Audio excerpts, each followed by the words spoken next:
two things, just rapid, right? First of all, anyone listen to the Four from the Jewels yet? Yeah. No. That 2 Chains, man, that was good shit. I thought the whole album was really good, honestly. I liked it. I listened to it like last night. But yeah, and then the second thing is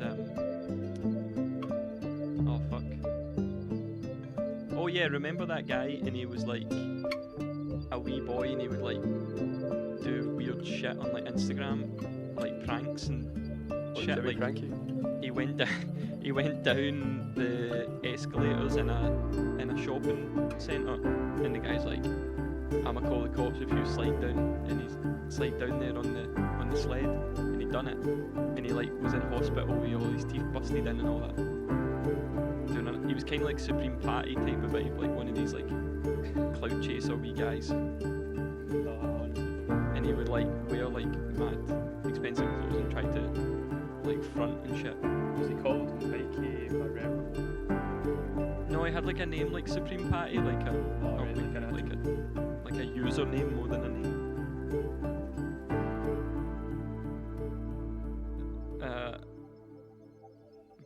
Dan the Meme Man compilation. Yeah, there we go, Dan the Meme Man. Right, there you go, we start again. This is pure went off a hangman. Off a cliff. Yeah. That's my fault, sorry, I apologise. Scott, I apologise for stealing your joke. And ending up in this fucking hole of doom. Wait, I feel like Thomas was getting to something with that. Oh no, that's my 2 points. Was it random, like 2 points? Both of them involve ski goggles. Right. Okay. Well, I feel like that leads us on to... I don't even know how to lead this in now. Let's just start again. Let's just start again. Right, I feel like whoever's that could be editing the this, yeah, like that's going to be a long intro because there's a lot of good patter in there. But Was there? Was there? Yeah. Was there? Dan the Meme Man, like good shit. 2 Chains, just a true legend. Whoa, are you in 2 No, Chains' I'm status? how much part was actually in there.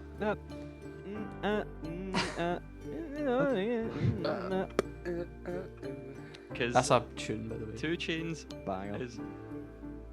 Mind that song Ali Boumaye that was in Grand Theft Auto, and it had that 2 Chains verse. It was like unbelievable. You're Thomas, two unbelievable. Chains is good.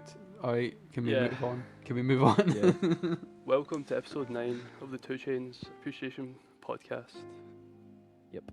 Featuring from the top. Carbrain, aka LG95, aka Innocent Gun, aka Liam. Lewis, aka no AKAs. Scott's on drums. You already know who it is. Alright, it's Thomas, aka Right. Here we are again. Yep. Same bad patter, but with new tunes. This quite a week good tagline. yeah, that could be the new tagline. Like, this week though, instead of just dropping a sample, we all had to watch a film. Oh, how nice was that? We got to watch a wee film this week. Yeah. Lovely. Very lovely. Unfortunately though, it was an emotional film. Did anyone cry? No. No. Nah. What about you, Scott? Damn, 3 liars. Just you? Just three you on your own, liars in the Nah. call this week. We're going to talk about the film a bit first, and then we're going to listen to the songs. The sample we used was Air, Alone in Kyoto, which is in the film, of course. But we all watched the film, and we all agreed that we'd talk about the film a little bit before we listen to the music. But that's interesting. Should we start with the first scene then? Do you think it's important? Do you think there's a message behind what the first scene is, or it's just there? There must be a reason why it's there, and it's not to exploit Scarlett Johansson's Yeah. sexuality. I do not believe that. Obviously, I agree. I feel the same way. and I don't think feel we should like- avoid it. I feel like the way that this movie uses framing is such a huge part, like the way that it frames um, certain scenes is very snapshot esque, which is like what you get in the first second of the film, and I think it shows you that carries throughout. There's various points throughout the scene that have that exact same framing of a still of a thing, and then either people talking round about it or whatever. Mm-hmm. But it's so ingrained in the film that it kind of sets you up right at the start. Yeah, I But agree. y- Yeah. Thomas, how Like, do you feel about the opening scene? Um, I don't really have anything. I'm trying to think of like how I feel it like sort of points to anything in the film, but yeah, like the thing about this film, then, if I can just run away with it there, like it's when I was younger, like I I remember me and Liam would talk about this quite a lot, and it was the fact that I always had this kind of impression that the relationship was really like what's the word? Platonic, like non-sexual. Yeah. And we were always like, yeah, like it's a very like pure film in that way. Like I think it takes away from the relationship to like imply any kind of like romantic involvement between the two. But rewatching it, it's definitely a lot grayer than I remember it. I think I was very much wanting it to not be a like romantic and like sexual film in that way. But I think it's like watching it again. I think it's playing with that sort of line between platonic and romantic. Well, I agree, and I think that's why the opening scene works so well, because it is literally just a shot of Scarlett Johansson's backside in transparent, It's like not. underwear for 36 seconds though. It's over half a minute, You and record it? no, I was when I was looking this up. I was like, this is one of the things that apparently like loads of people have analyzed, and I saw that someone it kind of opened my eyes to the film a little bit, but I saw that someone said that the reason it's on the screen for so long, like in their opinion, is from the get go, like you have that thing where it kind of becomes awkward. You kind of see something and you're like, okay, Scarlett Johansson's backside, you could be attracted to her or not, whatever. But then it kind of becomes awkward. It's like still there, still like yeah, on your screen, it's like and a it's just lingering shot. yeah, and it does become that battle between like, is this platonic or not? Like, who is this person? Like, and you realize it's just like this girl in her hotel room. She's like relaxing. You aren't being like, you're kind of like looking through the window at her. Do you get what I mean? You're kind of looking into someone in their own comfort zone. Yeah, Yeah, I it's think it's. Go ahead, sorry. sorry. I was Well, just gonna say, it's kind of like from it, like you said from the get go, the movie's telling you this isn't going to be what you expect. By the way, this isn't like some love affair, kind of like typical romantic movie. I just think it could even kind of highlight not like an inner battle, like as if everyone's like mega horny in this film we're watching, but kind of just like the way you perceive, like what's put in front of you. Do you get what I mean? Yeah, She's. Like, and that kind of maybe could be reflected in like the film itself with like Bob Harris, obviously Bill Murray character, where he has this like beautiful young girl who he finds interesting in front of her, and it is like that kind of battle between the platonic relationship and just like naturally being attracted to what's literally in front of you. As well, I think it's maybe a kind of like it's given to you in the very first scene like that as a way of kind of messing with those expectations, like Liam was saying, but in the way that it's like it could be implied that it's like, oh, like this is going to be a focus, like how beautiful Scarlett Johansson's character is. Like, however, it's it, it's not like I don't think she's very like sexualized in the film at all. Like, Nah, me either. and there's only one reference to the way she looks in the film, as far as I can remember, and it's when the actor woman, I forgot her name, the Yeah, person that's in the scary action movie. film. Anna Yeah. Faris. Anna Sorry, Faris, I- yeah. Yeah. She goes like, "Hello," when she's talking to the guy out Oh, of yeah. Friends in Giovanni Saving Private Ribisi. Ryan or whatever. Giovanni Um, Ribisi. Yeah. And even then, their relationship, like the photographer guy, like he he's always, his mind's away anyway. He never like draws attention to it. Bob Harris doesn't draw attention to it.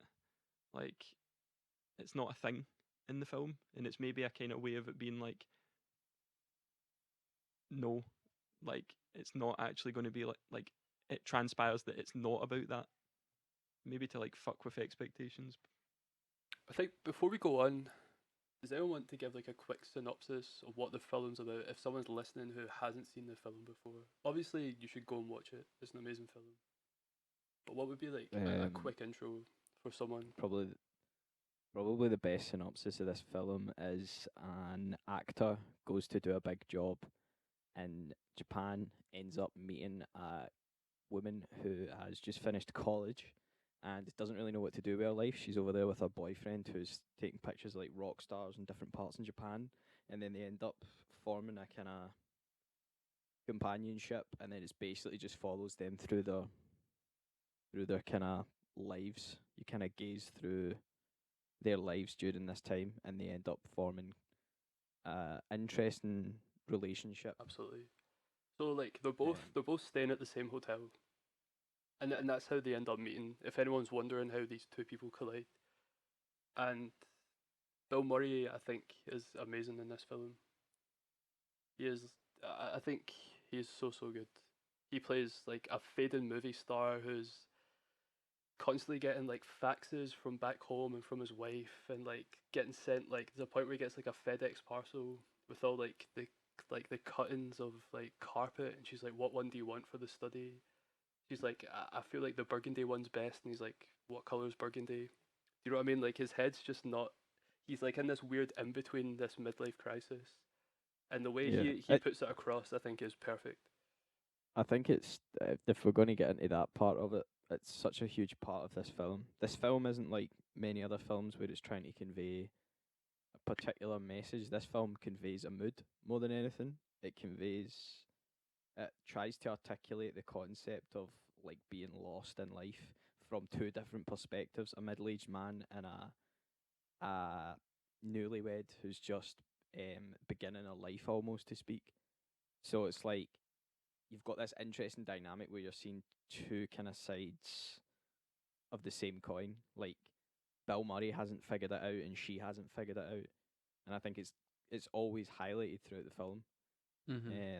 And then by putting it in a place like Japan, which is foreign, like to Westerners, I suppose, it kind of derives this concept of like being isolated and being lost, and it really drives that home because it's two people who are stuck with this language barrier.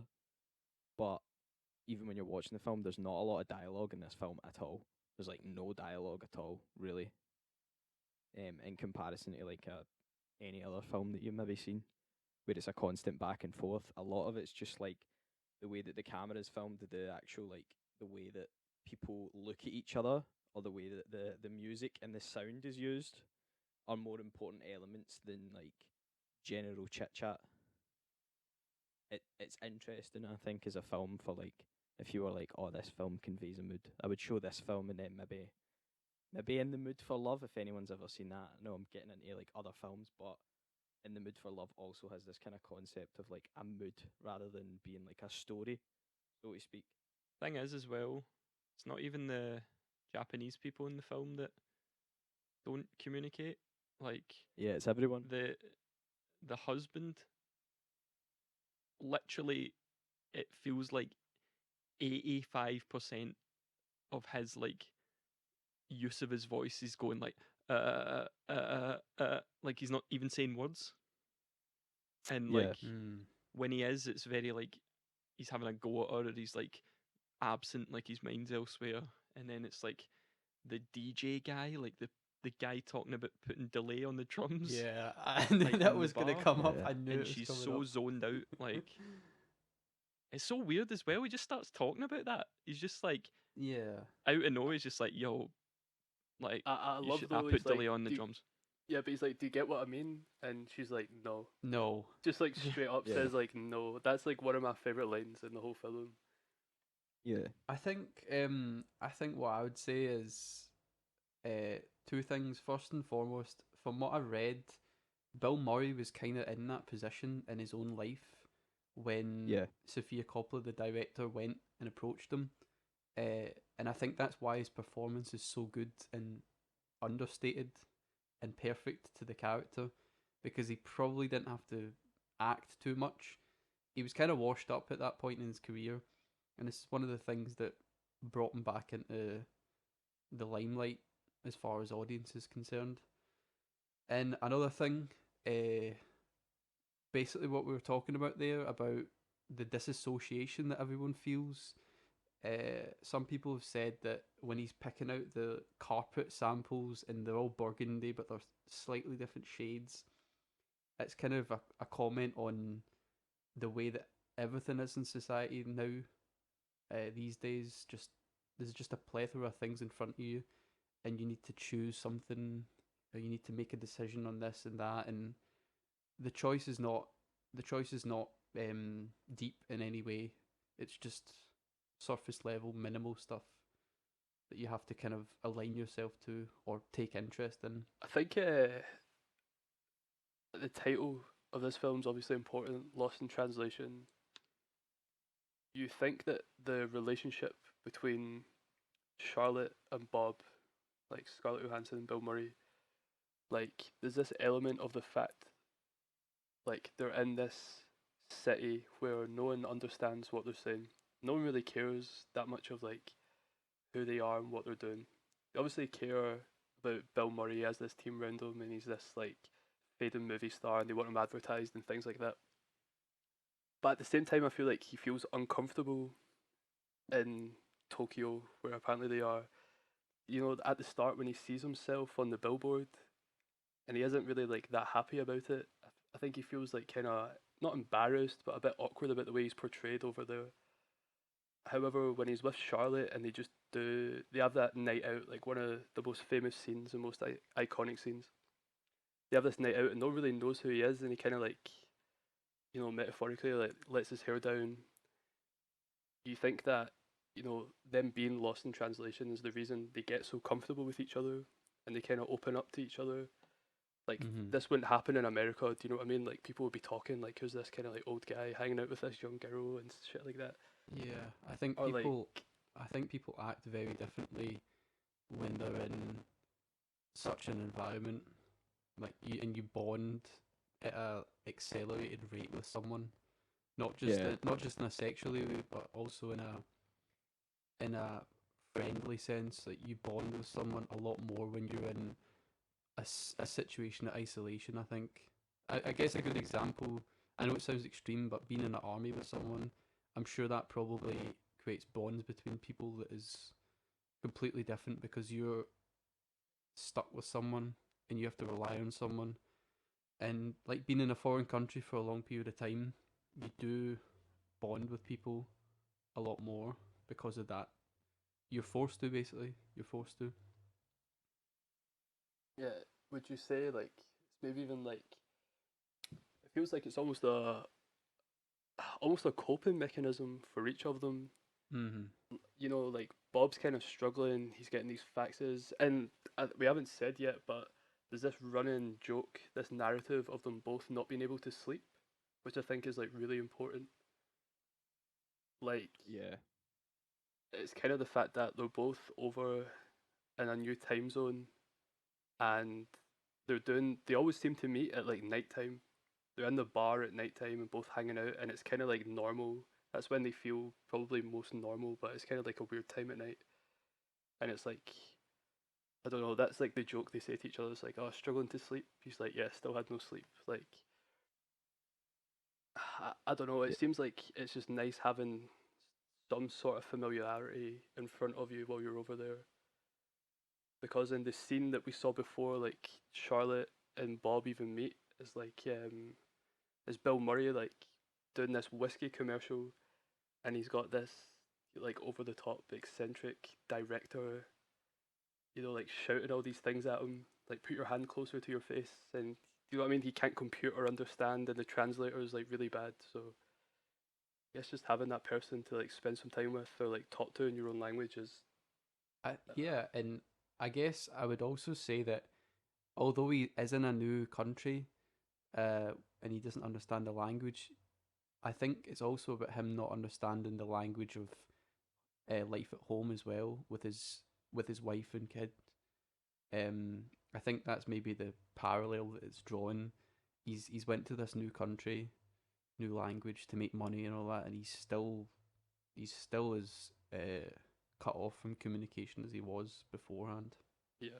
Yeah, it's the same thing with like what you're saying there with like the parallel, the what you were saying about like insomnia, like them not sleeping. There's also like heavy connotations of this, like both of them are soul searching. So there's like you might be able to say both characters are depressed in their lives. So insomnia comes from that. They don't really start eating. You don't see food doesn't really become a big part of it until further in the movie, and they're drinking a lot at the start. Um, and then even the way that Bill talks to like his wife and stuff like that, I want to change my life, I want to do these things, but he's still deeply lost. Like he can't even pick the color of Yeah, the flooring. like he Like says that to her, and she says, "Bill, that like or Bob, do I need to be worried about you?" And he's like, "Nah, just forget about it." Yeah, yeah, I think that's a big part of this movie. Is the that feeling of like total loss in life and just like the depression. And I think that's like a big part of this film. Personally, like me looking at it, that's what I would say is a huge factor. I mean, Because both of them are not happy in their lives throughout the movie. The only bit of solitude that they get is through with each other, and the only point that they sleep is when they open up and talk about how they actually feel about things. Yeah, That's the only point that they manage to get to sleep. Um, it's very interesting. It's a really good movie. It's a great movie. I love well it. written, like character wise. Because one thing that was very glaring to me watching it again was like how unlikable they are.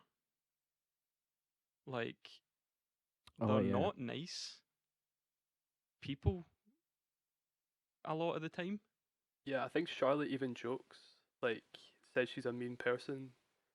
Yeah, she does in the bed in the when they're about to fall and asleep it's for the first time. and it's not like, oh, we should feel sorry for her, like thinking that, because like the there's a lot of time.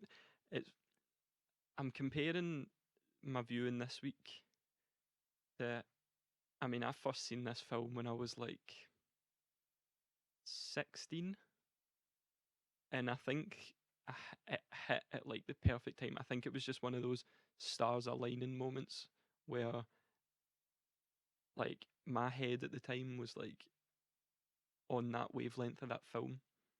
So I was kind of, I felt a total connection to that film, and watching it back again, I'm realizing that I'm not the same person, obviously, that I was almost 10 years ago. And it's like, I had to kind of, the film was me kind of getting to grips with that fact of being like, yeah, like, I'm a different person. Like, I shouldn't feel bad for, like, not enjoying this film. Like, see, to be honest, like, I didn't feel a connection to the film at all watching it again. It didn't hit me. That's quite mad to me because I got a deeper connection to it than I probably would when I was 16 or whatever when I first seen it. Because when I That's first seen it, I was kind of just a bit like, "Whoa, this looks really good," but I don't actually think I was listening and watching to what was actually going on in the film. It's Genuinely. it was very it was very much like when I reread Catcher in the Rye when I was like 22, having read it first when I was like 15 or 16, where you really like people that really are into that book. I know it doesn't hit everyone the same way, but like I was one of the people that it hit, kind of thing. I hope that doesn't sound too snobby, but like um rereading that book when I was older, I was like, oh, I remember really loving this book back then, but like you just reread it and I found that it was just quite insufferable of a character. And it's like maybe just a lot like it flags up parts of like yourself that you don't really like because you were like, oh, I remember being so connected to this, and then it like flags up like, oh shit, like I think the that's interesting. snobbiness and Like, stuff of like Charlotte and Lost in Translation and stuff. It's like stuff that I'm like really aware of and not like sort of don't like about myself personally. This is getting pure deep, but like you know what I mean? I get It, that reflection. Yeah. It's yeah. Is there a point though in the film, and everyone may not feel this way, but is there a point in the film where you kind of, establish that they aren't nice people in your own mind? Like, there's a point. There's only really one point for me where I feel like genuinely like disappointed. Maybe everyone feels the same way at this scene, but it's when Bob sleeps with the lounge singer. Oh, right, okay. So like, Yeah. you go through this journey with Bob and Charlotte, and like have this like real connection. Do you know what I mean? And he's giving her like really nice advice, and he's not being predatory. Do you know what I mean? There's this night they get really drunk, and he tucks her into bed and like turns her light off. It's like it's wholesome. Do you know what I mean? Like, but then there's a point where Charlotte knocks his door, and he wakes up, and you hear the lounge singer like in the bathroom like singing, and you're like, no, you didn't, man, really. And he like opens the door. He's like, I'll get it, I'll get it. And he like opens the door, and it's Charlotte standing there, and she hears her singing as well. And he's like, it looks like you have company or you're busy. And that was the point in the film I felt so disappointed for like Bob. I don't know. I was just like, really, man. He like almost throws everything away, and like he has a wife, etc., etc. For me, that was Yeah. the point that I was like, not that he's a bad guy, but I was disappointed in him, and it kind of like was a highlight of his character, maybe. But again, that could just be reference to like the midlife crisis he's going through. I don't know. But is there anything else, like any other scenes in the film where you're like, I think for me, it includes Bob again. He goes on the TV show. I think it's called like Matthew's Best Hits or something like that. And I think, I think that's just not him selling out. I don't mean him selling out because he's just making money at the end of the day. But he's already explained in the movie how he could be doing a play somewhere, something that he would actually enjoy, like acting, but instead he's here making hundreds of thousands of dollars on a whiskey advert. And despite that, he still goes and does more kind of shit television. And I kind of get disappointed at him for that because he's still chasing the money, but he knows because he's got so much money already that that isn't making him any happier. Just to kind of dive in on that point as well, he actually decides that he doesn't want to do it and he wants to go home, but he decides to prolong it to spend more time with Charlotte, that's what I thought as well, yeah. Mhm. I Yeah. thought he only did it to spend more time with Charlotte. which I think he did, which is also bad because again he's a married man. and Yeah, he's exactly. Well, It's he spending was still, his it's time still with a young bad women. reflection. pressured into Yeah. it as well though, like from his agent and like the idea of it being like him being well mannered and stuff, like that kind of thing. But What? there's the scene though where he sees it in the hotel room. He watches it on TV and he just switches it off. Like you can tell he's ashamed that he did it. Yeah. um Yeah. as well, I think we were talking about the lounge band, right? Yeah. Just I've got this written down in my notes as if it's like a really important point, but like did anyone else uh see the bit where they're playing, and the guy's playing the guitar sitting down, and he like Yeah, picks a hair off his knee. yeah. That is burned into my mind. He holds So the when it guitar came up, really weird. it's Does the he way not hold hit it? you the mad to like like think of this? I can't No, even but it's No, remember. like that- unnatural. It's like really unnatural how he's holding the guitar, and he like you're right, Thomas. He like kind of scratches Yeah, his like and leg he or like something like that. flicks something off his knee and all that. Yeah. It's really it. I don't know. It doesn't Why did annoy they me. not just It doesn't retake it? Why affect did they me. not? But like, yeah, they're just it's so glaring. Like I cannot take my eyes off that bit when it came up. They And could it's have funny. reshot it. Like They could have. I don't think like it's a terrible scene. It's just funny how something so menial is like it takes all my attention for that set. Like I don't even see the woman in that scene. I'm looking at that guy's leg and I'm picking the hair off it. Like it's bizarre. But I think though a very very important thing watching it back, right? I'm not gonna like fucking I'm straight into it, right? Bruh, this film is mad racist. Yeah, yeah. I mean, it's not. Are I've you got talking I've about got like stuff the? to say on this, man. Yeah, I think. See, I think it's also important that we should establish now that Liam lived in Japan. Okay, myself and Lewis visited Liam in Japan, and Thomas hasn't been to Japan. Not that Yeah. that changes the validity of our opinions and No, stuff no. like that, but it's cool that we have like a spread of insight, you know, in terms of like how we've perceived the film. And are you talking about the racist bits in terms of like the impressions they do of the Japanese people? Yeah, and then the all that chat about like switching the L's and the R's and just Yeah, like there's a all bit in the that shit. hospital. There's so You might be many able parts. to like quote it, Thomas, but there's a bit when like Charlotte stubs her toe. Actually, that whole like 5 minutes is racist. The black toe bit in the Yeah, he talks about the restaurant. black toe bit and how they might like that. And then he's like, "Do you Yeah, have a like- sharp knife?" Then does like a Japanese voice it impression.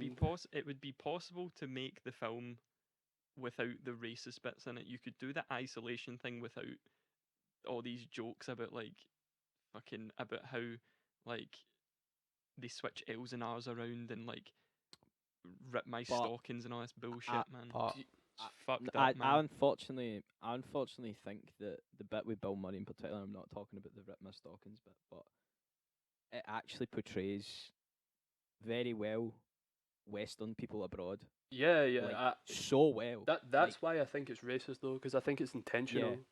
it is intentional. It's to make you aware of like this is what the fuck you look like when you're abroad. Genuinely, I think it is an interesting part of the movie as well. Also, it's again, I think it's to divide to show the age range between Bill and Charlotte more so because like Charlotte's young, but she doesn't say anything. yeah, she doesn't really Until react to it. She just kind she of doesn't Yeah. react. She accepts it and doesn't say anything about it, which is obviously bad. But Bill's really goes for it, and it's a part of his character. And I think it's like the whole, like, those old views coming up to further again show you the kind of age divide between the two of them. Yeah, and he's like trying to impress her and make her laugh as well. Do you know what I mean? Yeah. And it's like kind of like, you know, old fashioned ways of doing that. Do you get what I mean? Like, Yeah. yeah, I agree for sure. what I'll say is my opinion on it is I've heard a lot of criticism, heard a lot of people saying it's racist and all that. I think it's from a perspective of foreigners coming to a completely different environment and not understanding it and being ignorant towards that. And I think you need to take it as what that is. And I don't know, to me, when I went to Japan for the first time, it did feel completely alien like that. And I'm sure I was very ignorant. I mean, I was very ignorant to things because nothing can really prepare you for that. And you don't have any kind of grasp on the complexities of a completely new culture. And more so, the characters in this don't really care because he's there for money, Bill Murray, and Charlotte's there because her husband is, working on business. So they're not exactly there intentionally to soak up the culture. The movie's not claiming to be some sort of accurate insight into Japanese culture. It's from the perspective of two lost people who just kind of happen to be there. So that's my You opinion. And also the R and the L thing is a like a genuine grammatical thing because there's no the sound for that in Japanese is in between like an R and an L in English. So I what think from their perspective, like it sounds like that. They can't really tell the difference, but there's a genuine reason for that. I mean, I feel you. Like, I think the points that you're making are like valid, and I think that those ideas are like they're expressed in ways that aren't cheap and nasty and offensive. There's a lot of shit that's just so cheap. Like, see, for example, a bit that where it works is when she's going on the train and she doesn't understand the map and she's just looking at the map of the train like destinations. That's Hmm. that's fine. That's not some No, I fucking think it's much BS. deeper than that. Though I think it's much deeper than that. Like not being able to read a map is one thing, but not knowing how to even appropriately talk to someone is a completely different thing altogether. Like not understanding the words that people are saying to you in English. I think that's more realistic. You might not like it, but that's what someone who's ignorant to a culture will respond like. Yeah, it's just like the most obvious Asian stereotype, Japanese stereotype, like jokes. You know what I mean? It's Perhaps, like but it's like a Google search of like Japanese people jokes, and they've just like written them in certain places, like the bit where they're lying on the bed and they're like, "Why do you think they swapped the L and the R?" And then Bill Murray says like, "To fuck with us," and it's like there's like that's so unnecessary of a joke, and it I doesn't. don't I think don't think so. it adds anything to the film other I, than just like a really tacky, icky feeling. But does it not further show the ignorance of the two characters and make you not like them more? yeah, Like I think I that's don't a I think it's huge think done. part I of this think, but movie. everything that they're doing, like she goes to Tokyo, sorry, she goes to Kyoto, to look at temples and shit. That is the most stereotypical thing that anyone could do going to Japan, and there's so many yeah, more things to see.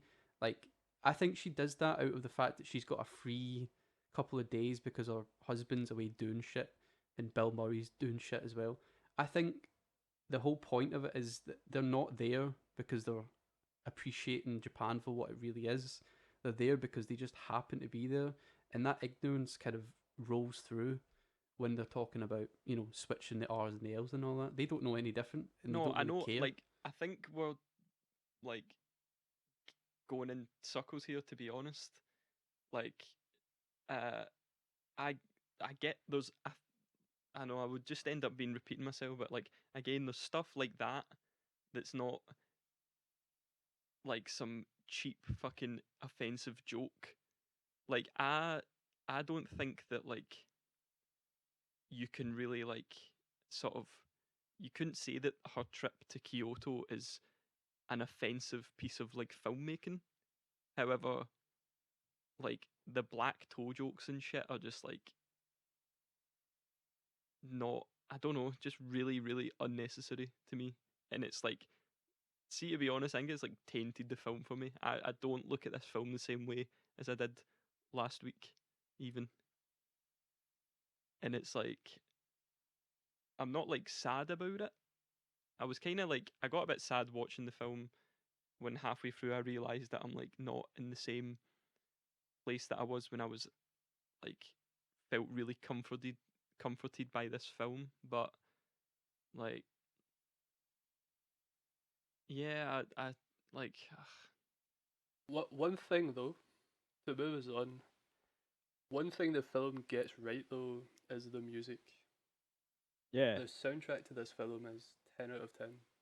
yeah. Yeah, Does anyone have like a scene where a song plays or music's used where it's like that stands out as one Actually, of their favorites? I think the sound in general in this film is insane. Like the whole use of sound is amazing. It's almost like I don't know. I might be wrong, might be right, but it's quite high frequency and quite like it almost sounds like you're in a plane at parts. It sounds like you're in a different place at certain areas and stuff like that. It's very interesting, and the way that they intertwine the music throughout that, whether that be the karaoke scenes where they're all singing different songs, the Charlie Brown singing "God Save the Queen" by the Sex Pistols. I think it's like one of the most underrated parts of that movie, or like even Peaches at Peaches at the strip club. That was mine. The way, Fucking the amazing. way that's used, and also Yo, Lewis, you get one, man. I You know. don't I was get gonna 10. say you're What nicking the them fuck, all. man? You're nicking Sorry, them I'm all. just Your saying your the fav- way that your the way favorite that is they the whole used them. film. Fucking Yeah, hell. man. He was making Just a the way point. that they What? use sound. I know I'm making a point. Just the way that they structure it and intertwine it with the sound of the film is insane. That's what I was saying. And then I used Peaches. For me, What was your favourite song, Scott? oh go. I'm glad you asked. I'm glad you asked. Unsurprisingly, it's the scene where Charlotte is just looking out of her window and Square Pusher's playing. Hmm. It's like, oh, it's just so bliss. It is like, I just think it's perfect. Like Square Pusher for me has this different way of producing than Aphex Twin or Music or anyone else on like Warped at that time. Just this kind of like melancholy, kind of busy electronic track as she's looking out into this like vast city with all the flashing lights and everything. And I think it's still even like daytime when she's looking out. It's not like nighttime or anything, I don't think. And for me, I don't know, it was just perfect. It's as if they just go like hand in hand. And obviously British music. So. Also just want to say the strip club, me and Lewis actually went there. It's not a strip club anymore, Yeah. it sells t-shirts. It's Yeah, that it's APC shop. Yeah. Yeah, it was mad. We walked in and I was like, Bro, where's all the "There's tits, fucking, man? There's fucking strippers for fucking Lost in Translation. What the fuck?" Because it was pure out the blue as well, wasn't it? Yeah, It I was. wasn't as if I we were, told like, you about seeking it. for it. No, I looked it Yeah. out. I looked it out like a while back, and I was like, right, I need to take them here while we're here and surprise you. But It was good, man. It was interesting. It's a very interesting place. I think as well that just before we. Oh wait, sorry, I'm jumping over folk. Liam, what was your favourite? Thomas, what was your favourite? Thanks, Lewis. My favorite bit was I think it's after the party, and they're going home in a taxi, and sometimes by My Bloody Valentine's playing, and just the way that it's almost shot like you're looking out of a taxi drunk, and everything's blurring past you, and you're just in wonderment at everything. Just that feeling is aced for me with the song, and also it continues on, and it's more sound design than it is soundtracking, but the song continues on when he's carrying her into her hotel room, but really low, almost like when you've been out at a club or something, and the music is just stuck in your ears because it's been so loud and so burned into your ears. So that's my favourite bit in the movie as far as music's concerned. and what about you, Thomas? See the bit where he's doing the water aerobics. Well, no, he's not doing it, but the people are doing it in the pool beside him, Yeah. and he's like looking over at it, and then he starts swimming, and he goes under Yeah. the water, and the song goes underwater with him, and then he comes up to the surface, and then the song comes back in. That bit was like really cool to me. That pool was insane as well. Like the whole vibe Yeah. of that scene is amazing. Like with the big triangle window or whatever. Like Yeah. Yeah. And it's like That's looking so at all sick. the people's legs under the water, and the tune's all filtered, and then it's like bang, then it comes back in. It's good. However, so I think sorry, I was What? just going to say shout out to the Peaches bit, because that tune is so banging. Like, unbelievable tune, so good. before we listen to your tunes, we need to talk about the last bit of the film. Yeah. So obviously Charlotte and Bob, they go out for lunch after Charlotte finds out, that he slept with the lounge singer, and it's kind of awkward, and it's not like they don't have a good time. And then they're both in their rooms in the hotel, and the fire alarm goes off, and they meet each other outside, and they kind of joke, saying, that was shit, that was a shit time. And he's like, I'm leaving. They kind of have like a goodbye, and they meet again the next day, and he says goodbye. He's looking for his jacket. He's in a taxi on his way to the airport, and he sees her like walking down the street. And he tells the taxi to stop, and he runs up to her, and they have like a hug, and they share a kiss. Then he whispers something in her ear. What do you think he said, boys? I genuinely don't know, and I think I don't even want to like speak on it. What, you think it's sacred? think- I do. I think Bill Murray said it the best in an interview. He gets constantly asked, and so does Sophia Coppola, and so does Scarlett Johansson, and they've all said the exact same thing. It's between two lovers, and I think genuinely it should stay that way. Like, it's not for me to know that point. What they say. I know what they That's my- say. that- All right, okay, Thomas. What do they say? Bill Murray says, "Do you think they actually do serve black toe in that restaurant?" Oh my Oh, God. Jesus Christ. Well, whose tune is first this week? Whose tune Yeah, is whose first? tune's first? We have Mind That Gap type beat by Lewis Trainer. Two Let's seconds, wait. 2 seconds. I hate to be an arsehole, but can I go to the toilet, please? Same. Right, if Cheers. you're playing podcast type beat, bingo, that's Cumbernauld Bladder. That is Cumbernauld Bladder. I know, that's fucking brutal. Are they away? Lewis, you had a Pisco as well, man, don't worry. Yeah, I'm gonna go just 'cause they fucking taking the piss, man. Mate, I was holding it, waiting to play my beat, and then gonna come back like a fucking what a person should do. It's all good, man. Back in a sec. I hope this stays in the recording. Whoever's editing this, It- keep this, it keep absolutely this in will. this fucking thing. So, Lewis, mind the Gap type beat. Tell us about it, man. Yeah. So something that I spoke about earlier is the lack of dialogue in this movie, and I think the dialogue's actually really fucking good in this film as well, 'cause it is normal. It's very normal. It's not like over the top and contrived. It's very just like a conversation, awkward conversations between two people. So I wanted to make that so prevalent. Also, just wanted to make something very moody, quite quite like the original sample, the way that was. And yeah, I wanted to project a feeling and a mood rather than anything else, just like how the movie did with me, and I hope I've captured it. But yeah, I think we should just listen to it, and you can tell me what you think when we're done. Cool, man. Whenever you're ready, Cool. count us in. Cool. So, Mind the Gap in 3, 2, 1, and play. What are you doing here? Couple of things. Taking a break from my wife, forgetting my son's birthday, and getting paid $2 million to endorse a whiskey when I could be doing a play somewhere. Oh. But the good news is the whiskey works.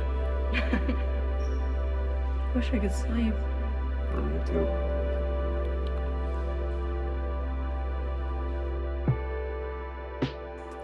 Lewis, very nice, man. Yeah, it was really, really chill. Really chill, man. Yeah, I think the sample overall was amazing. There's so much to pick from, but the way that it ends with the piano and the guitar, I just loved that bit. Did you slow it down or something? Yeah, so I literally just slowed it down, and it plays at like different parts, and then there's some chops, just so it keeps it kind of moving and it's not too rigid. Mm-hmm. So I slowed it way down and pitched it, and I got that, and I was just like, I'm literally going to play that for the full song, and then and then I got the vocals, and was just like, I'm going to let this be like the main point, and then build everything round about it, and I just wanted to create a mood rather than like, well, here's a beat with a fucking hang me. I wanted to try and create a mood. That's why I kept the drums quite plain, quite punchy. Maybe getting a bit too like mad philosophical and all that, but I want it to be like almost like a heartbeat and shit like that. Just so it's kind of like it's driving throughout, but you've also got all this stuff round about you. And that was kind of how I went about it this week. Sounded great, honestly. It really added a emotion to the dialogue. Kind of like the emotion that I was feeling hearing certain dialogues. But it wasn't present in, well, because obviously it's a movie. But it was really tapping into that. The vibe of the movie. I would, if I was to describe the movie, I would say ambient. And the reason I say that Yeah. is because you put that as the genre on SoundCloud. Yeah. Which is probably like, I know people use that as a joke when they upload shit on SoundCloud, but I think it's kind of appropriate here. It might have had drums and stuff, but the overall feeling was as if it was like filling a room. Like, I'm pretty sure the definition of ambient music comes from Brian Eno, because he was stuck in bed and he like couldn't change the record, and it was in the corner, and he realized that the sound was becoming part of the room. Like, it was becoming, I don't know, it wasn't just a song anymore, it was becoming an atmosphere. And I think that that's what your music's doing. Yeah, I mean that was definitely what I wanted to do. I just wanted it to be an atmosphere for the movie. I think I leaned more into the movie than I did the sample. More so because, yeah, I don't know. I just really like the movie, and then I also wanted to make the artwork kind of represent my time there, because I spent more time on that fucking purple line than me and Scott. Sorry, spent more time on that purple line than anything else. So yeah, it was just kind of moody and quite like, yeah. That's all I wanted to do was just create this moody tune that was like warm but also melancholy in its approach, and kind of floaty but also still grounded with the way that the kicks kind of drive through it.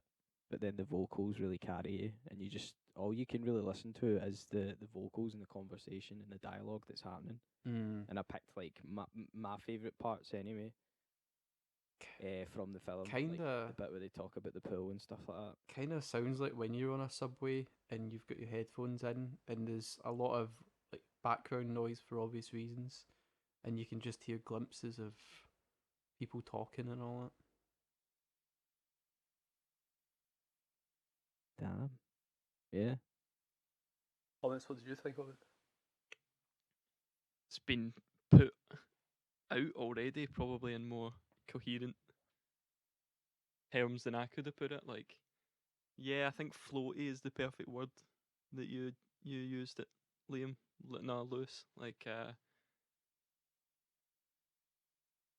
yeah, it is like if those points of dialogue had sound behind it. It is that kind of, the film itself is a floaty film because there's a very loose kind of plot to it. There's not like hardcore like moments that are like tied down. Maybe the one being the bit where she finds Bob with the singer. That's probably the one bit of the film that's like any kind of plot at all. And I think the bit of music that you made mirrors that, where it's that loose kind of wispy feeling, like floating through the tune. There's no defined moments in it. It's more like one big piece of sound that goes along.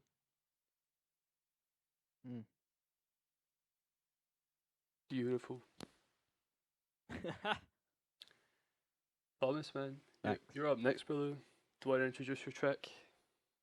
My tune is called Split, and it's yeah, it's got Charlie Brown as the cover, and I only found out when I was Google searching the guy to get a picture of him. The actor Fumihiro Hayashi actually died. So I want to take this moment to say rest in power. Dedicate this tune to him, and this is Split. You's ready? Yeah. Yeah. Right. Just wiping away the tears, man. Yeah, well, damn. So here we go. 3, 2, 1, play.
Oofty. Very nice.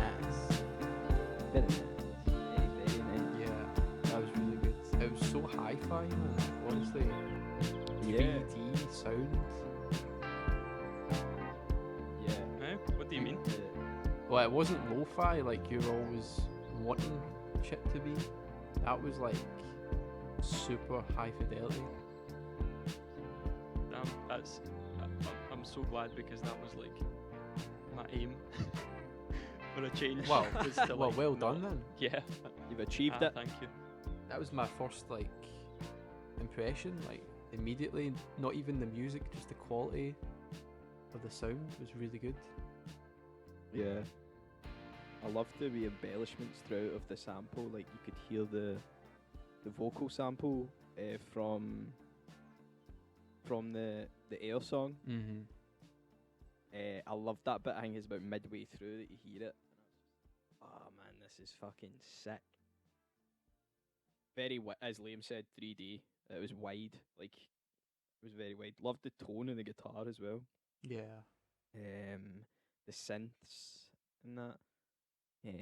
The driving, the driving in that song as well. It was fucking awesome. The only thing I wish was I wanted to hear you singing on it because I was like, damn man, this is Well, good. This needs a bit of singing. For those who have me saying that I didn't leave myself with enough time, you can tick that off because I didn't give myself enough time. There would have been vocals on it, but I didn't have time. However, I'm really like, I think that's maybe like one of my favourite things that I've made for this podcast musically.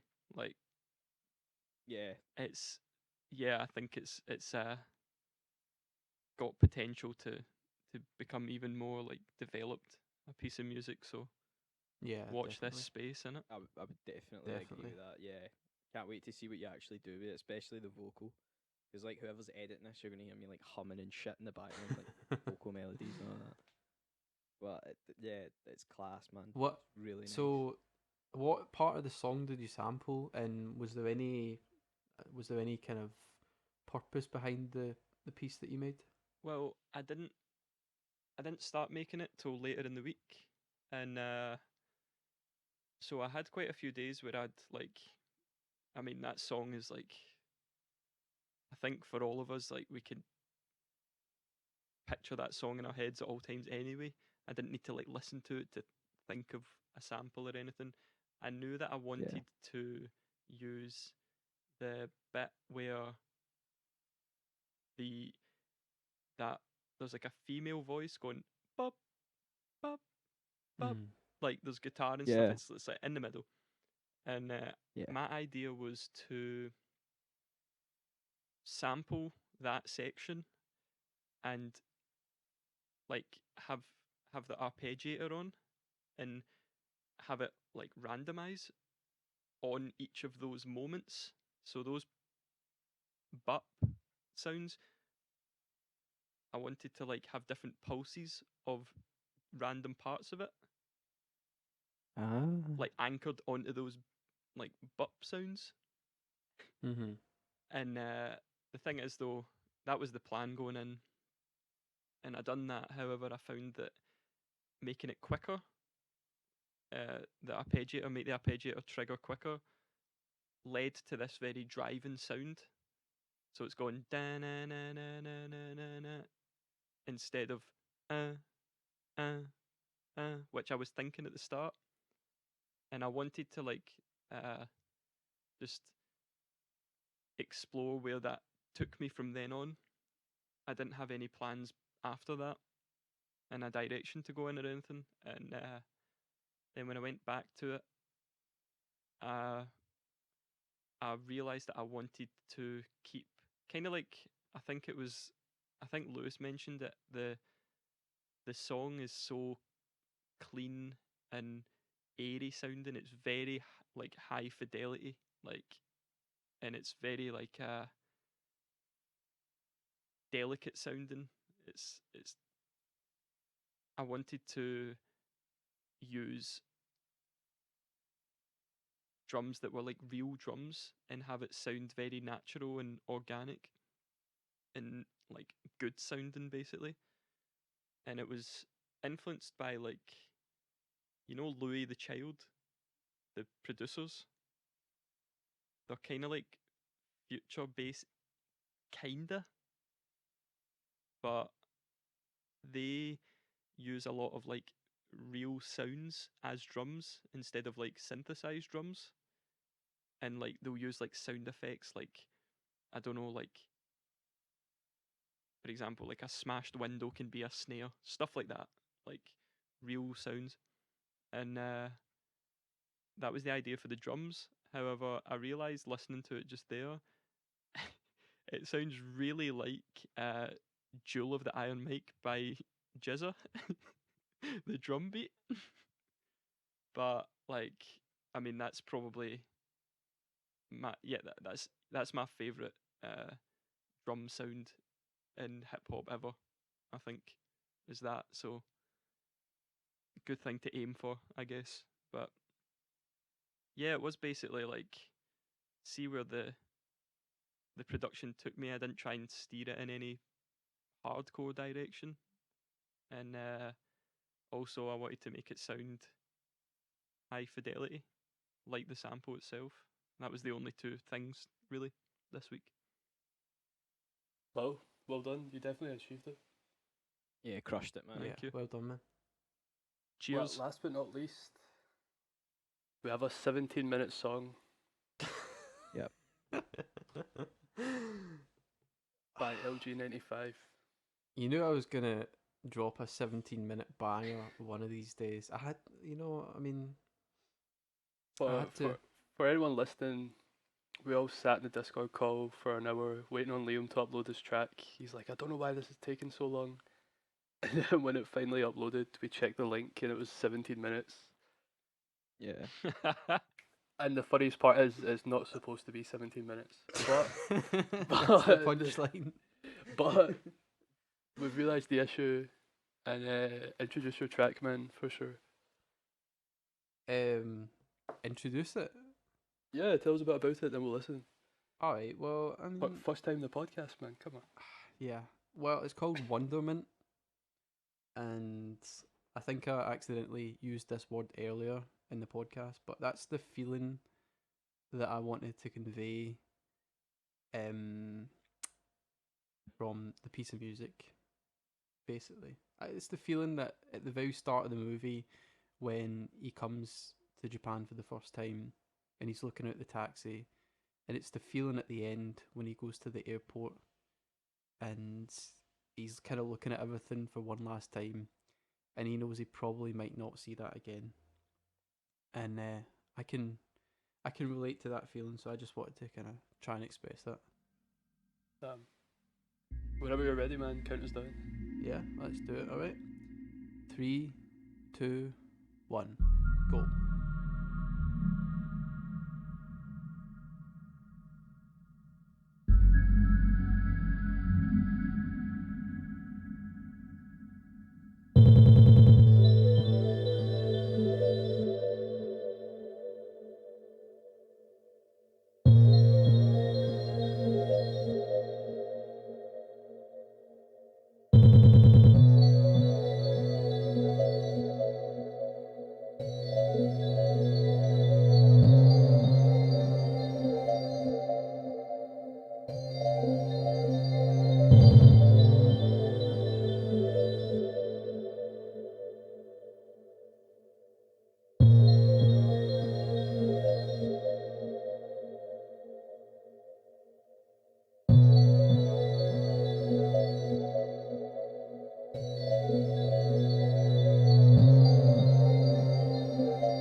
Yeah, I'm feeling this bit, man. Yeah, The it's tiles. the middle eight's like probably the best bit. To be Mate, it goes honest. hard, man. Oh, we're gonna have a party. That's what it sounded like to me, man. What? Back to the island. See the Wait, bit where it changed up, man. It sounds like going to Ibiza. It was amazing. I was like, here we go, man. Yeah, it was like When it- old school Liam tunes where like something comes out of nowhere. And I don't know, I think I'm just on edge because of how like fucked up the actual like file is. But all the time I was thinking, right, is this like gonna pure glitch out? And like like some random bit's gonna come in or whatever. So like it proper like took me by surprise. I was trying to like look at Mate. the waveform and all that, see what was happening. Mate, you knew as much as me. Honestly, you knew as much as me. I enjoyed it though. I enjoyed the drums coming in as well. Like the change up is what I wanted to happen in the song. Def was my favourite part, was the switch up. See when it switched up and we got pure Venga Bust. I was like, oh my god, this is fucking sick, man. Yeah, maybe Having it large. Maybe I should. Having it large in Shibuya.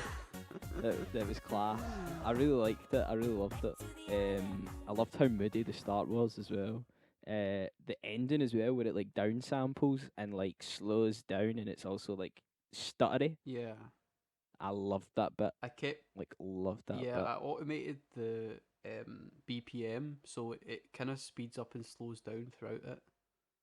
And because I noticed that when you had, I used a sample of the start of the Air song when it's all sparkly, and then I put delay on it. But I noticed when you turn the BPM up or down, the delay kind of got dragged with it, so it goes. So I was trying to use that as a kind of color in the song. You achieved it. It was the textures are insane. Mm-hmm. Like the way that you use the sample to kind of texture throughout it. Yeah, it was mad. I think it's similar to what your song was, Lewis, in a sense of the start of mine is just that feeling of Yeah, the mood. quietly being overwhelmed by everything around you, not in a negative way, but just in a Yeah.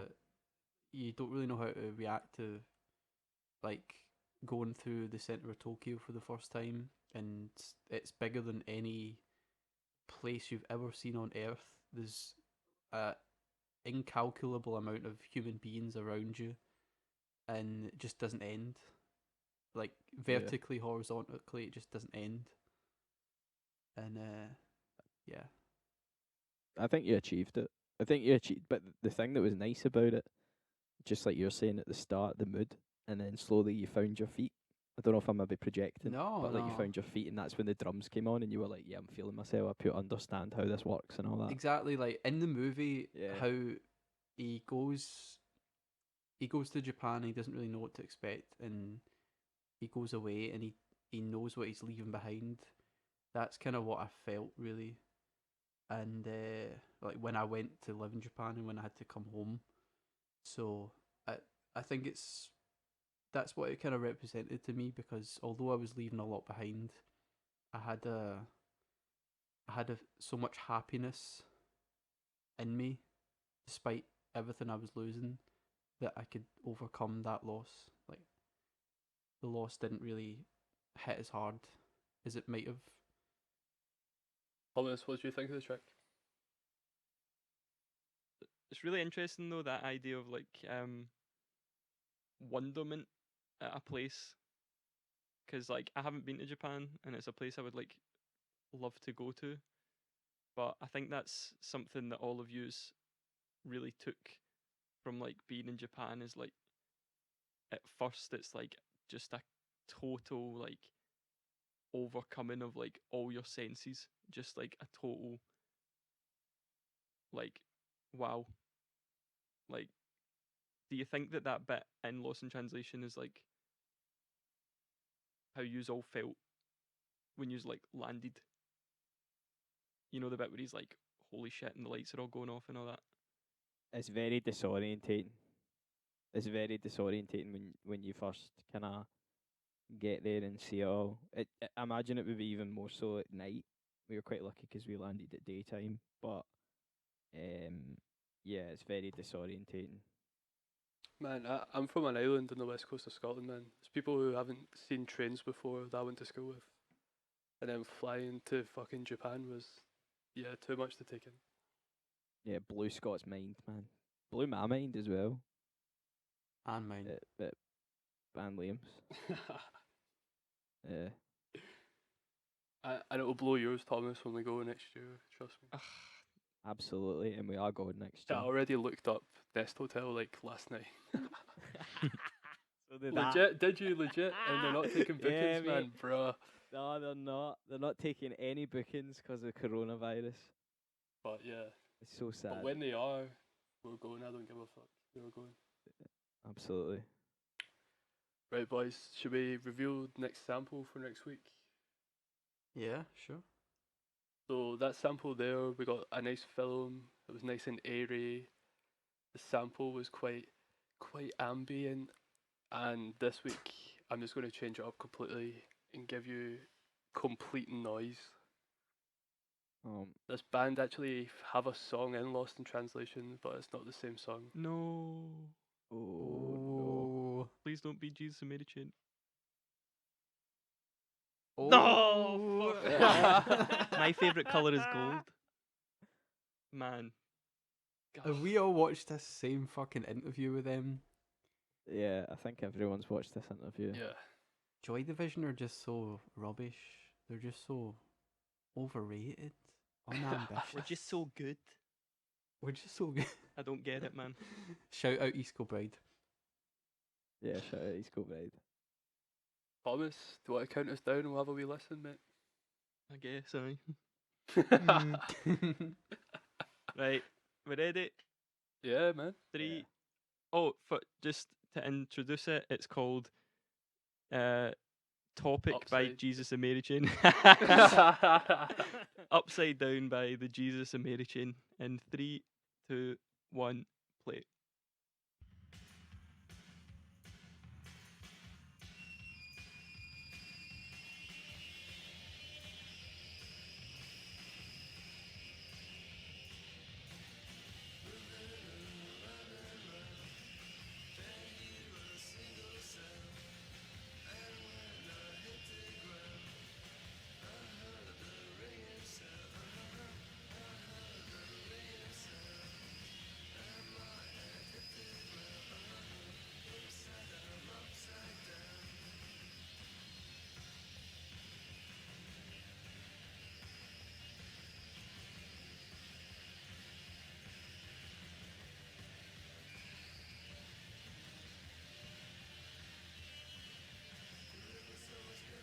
Oh my god.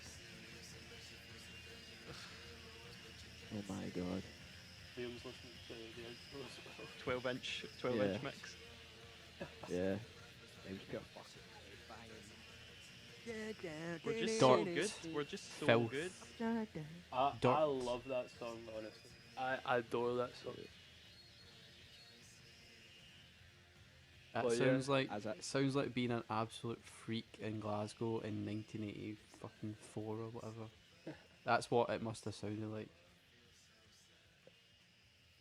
The screeching is got a punch in the face. It's good. It's good, man. I'm not gonna hate because there's an inevitable hardcore Jesus and Mary chain phase that I'm gonna hit in the next Wait, short are you- while. So are you suggesting you didn't like it? no. Okay, I mean, it's, I'm happy you're tried, honest, man. I've tried to listen to this band before, and like no. fair enough, man. That's fair, but at least you don't Yeah. have to like listen to too much. Just this one track Yeah. and do whatever the fuck you want with it, man. But yeah, to everyone listening, thanks again. Kind of a long podcast again, but I hope you enjoy the film review, obviously the music as well. Guess back to basics next week. Yep. Sample, talk about Scottish music, East Kilbride, Alan McGee, Ah, yeah. Jesus and Mary Chain, How Shite, Joy Division, or everything. Everyone's favourite colour. It'll be a good one. But yeah, bye. Bye bye. Bye bye. Catch you after. Bye.